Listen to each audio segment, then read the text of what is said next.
बाबा जी की प्यारी साथ संगत जी, आज जो मैं आपको बात बताने जा रही हूँ उससे पहले अगर आपने हमारा चैनल लाइक, शेयर, फॉलो और सब्सक्राइब नहीं किया है तो ज़रूर कर लीजिए।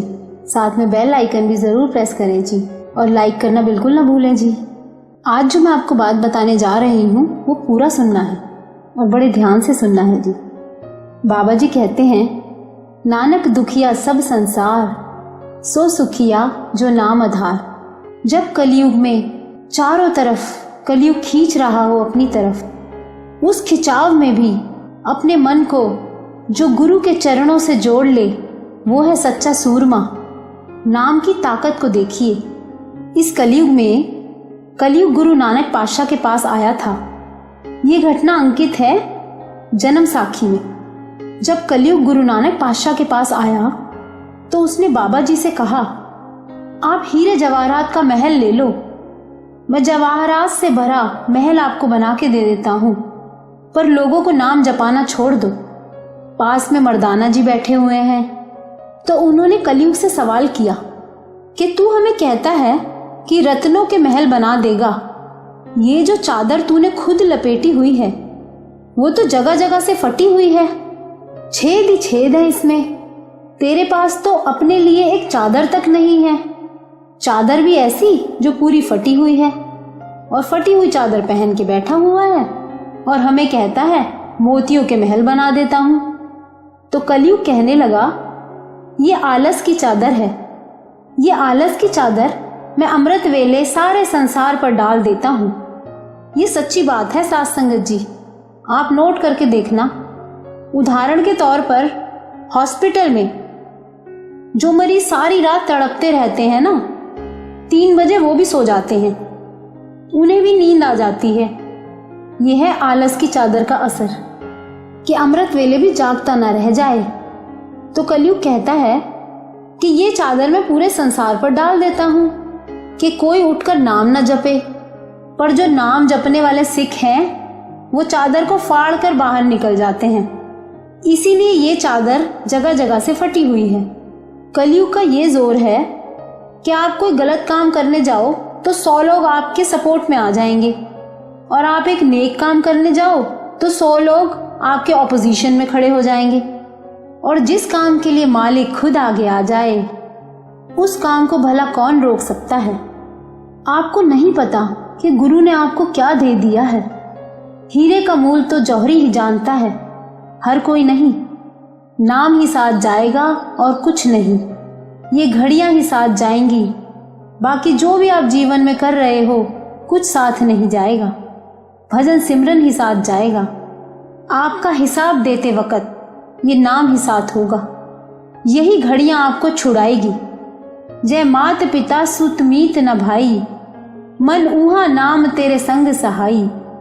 जो नाम नहीं जपते वो तो पछताएंगे, पर जो जपते हैं वो भी पछताएंगे।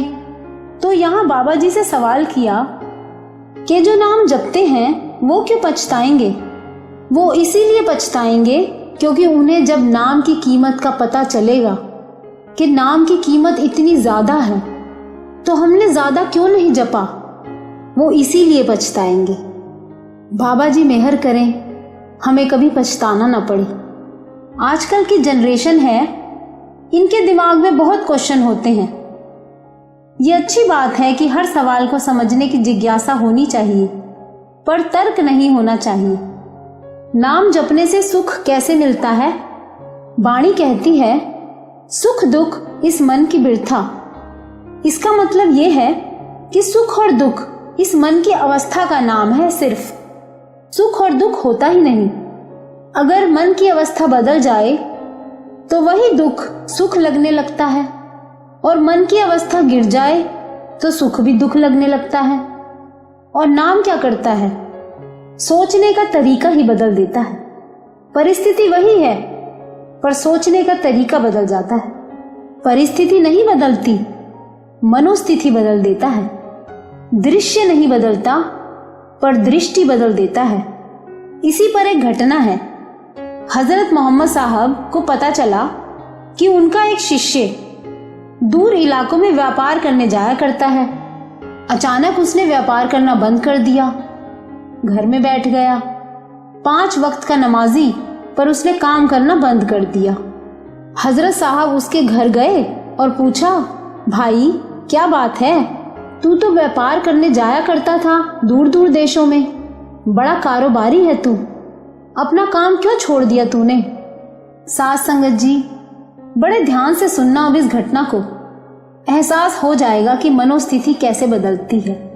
देखो, परिस्थिति सबके लिए समान होती है, पर हर एक की मनोस्थिति अलग होती है।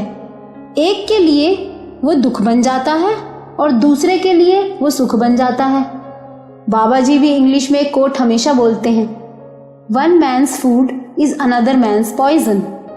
इस बात को समझने के लिए हमें इस घटना को समझना होगा। अब जब हजरत साहब ने पूछा कि तूने अपना कारोबार क्यों छोड़ दिया, तो उसने बताया, मैं रेगिस्तान में अपने ऊँटों पर सामान लाद कर जा रहा था। एक ऐसे इलाके में मैं रुका जहाँ खाने को कुछ नहीं था, पीने को कुछ नहीं था।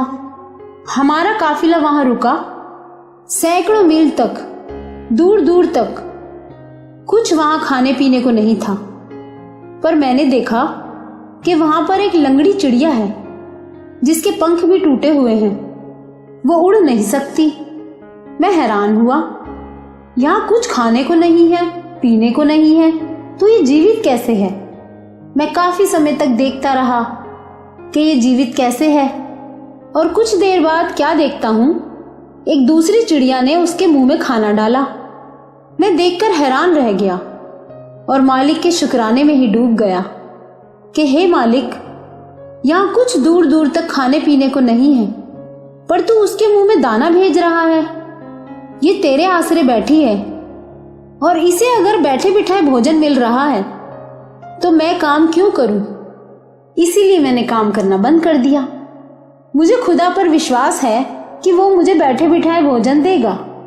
अब यहाँ हजरत मोहम्मद साहब मुस्कुरा पड़े, कहने लगे, कमाल है, तेरी मन की अवस्था इतनी गिर गई। अब साथ संगत जी, हम भी अगर देखें तो हमारी नजरों में कितना महान है वो, कि खुदा के सहारे बैठ गया कि खुदा खिलाएगा। देखो, दृश्य एक है और मन की अवस्थाएं अलग हैं। यहाँ हजरत मोहम्मद साहब किस तरह देख रहे हैं और वो आदमी किस तरह देख रहा है, फर्क क्या है? नाम। हजरत साहब कहने लगे कि तूने एक दृश्य देखा कि एक चिड़िया उड़कर आई, उसने दूसरी चिड़िया को खाना खिलाया जो उड़ नहीं सकती, पर तूने उस दृश्य से क्या सीखा? तूने तो अपाहिज चिड़िया बनना स्वीकार किया। तूने वो चिड़िया बनना स्वीकार क्यों नहीं किया जो आकर खाना खिला रही है? उस दृश्य में 2 चिड़िया थी। तूने अपाहिज बनना स्वीकार किया, पर खाना खिलाने वाली चिड़िया बनना स्वीकार नहीं किया। तूने ये क्यों नहीं सोचा कि मैं ज्यादा कारोबार करूं, ज्यादा कमाऊं और ज्यादा लोगों का भला करूं? ये तेरा कारोबार भी तेरी बंदगी बन जाता। देखिए, दृश्य एक है यहाँ पर दृष्टि अलग अलग है, सोचने का तरीका अलग अलग है, और ये सोच बदल जाती है नाम जपने से। हम आज दुखी क्यों हैं? हमारे चारों तरफ एक नेगेटिविटी फैली हुई है। उसे पॉजिटिविटी में अगर बदलना है तो एक ही तरीका है, भजन सिमरन। तो बाबा जी की प्यारी साथ संगत जी, भजन सिमरन के बिना कोई गति नहीं है। हमें वो दूसरी चिड़िया बनना है जो एक जरूरतमंद की मदद करती है, और भजन सिमरन जरूर करना है। अगर आपको हमारा वीडियो अच्छा लगा हो तो लाइक जरूर करना जी, शेयर, फॉलो और सब्सक्राइब भी जरूर करना जी।